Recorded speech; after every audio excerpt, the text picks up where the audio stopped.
మీ అవినీతికి మేము రక్ష, మా అవినీతికి మీరు రక్ష, మన ఇద్దరం కలిసి దోచుకుందాం, కలిసి దాచుకుందాం అనేటువంటి ఒక సంకల్పం తీసుకొని కాంగ్రెస్ వాళ్ళు బీఆర్ఎస్ వాళ్ళు ఈ పండుగ జరుపుకుంటున్నారు. ఇంతకంటే దుర్మార్గం ఇంకోటి కాదు.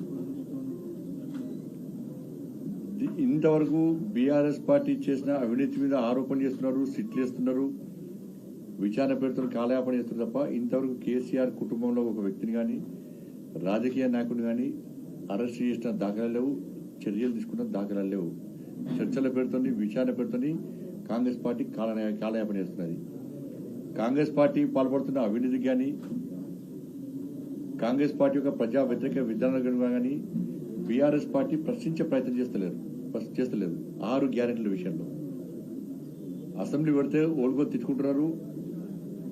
కేవలం మీరుండాలి, మేముండాలి, వార్తల్లో కానీ బయట కానీ ఒక ప్లాన్ ప్రకారం ఇది జరుగుతూ ఉంది.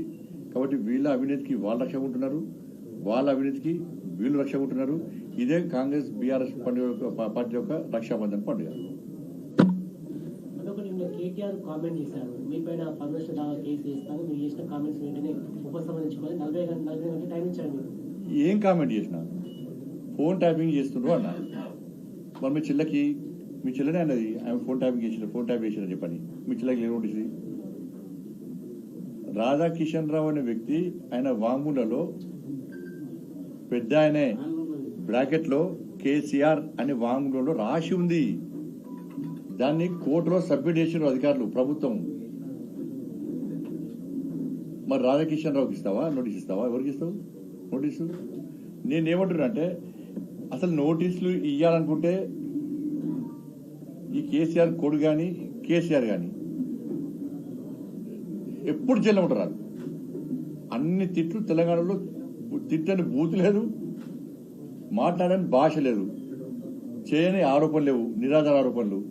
అట్లా నోటీస్ తీసుకుని నువ్వు మీ అయ్యా ఇద్దరు శాశ్వతంగా జైల్లో ఉంటారు. అన్ని నోటీస్ గంతమంది అంత నోటీస్ ఇస్తాడు. ఎందుకు వారిపోయినావు?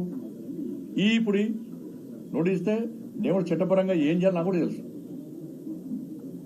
నేను ఒకటే సవాల్ చేస్తున్నా, నువ్వు నోటీసుల ద్వారా ఒక రాజకీయ నాయకుడిపై ఉండి ధైర్యంగా ఎదుర్కోలేక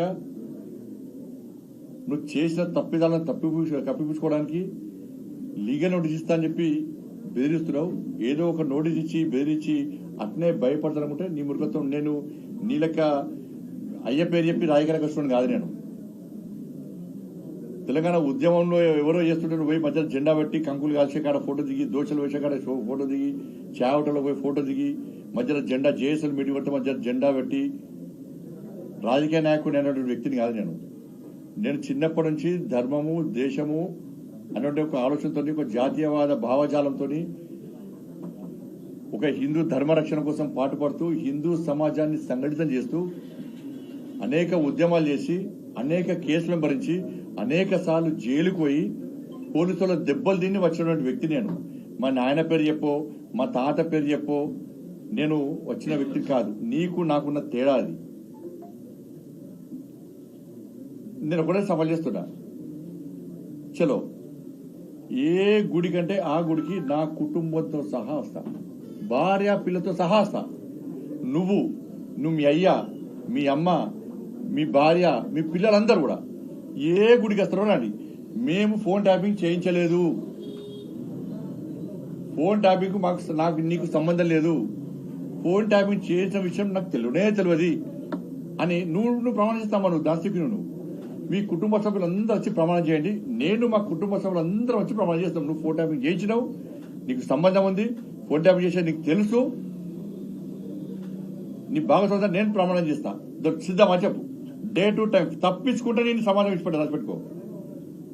నేను నిరంతరం ప్రశ్నిస్తూనే ఉంటా ఈ విషయంలో. ఏ టెంపుల్కి వస్తావు? నీకు మా టెంపుల్ మీద నమ్మకం లేకుంటే మసీద్ అంటావా, చర్చ్ అంటావా, నీ ఇష్టం.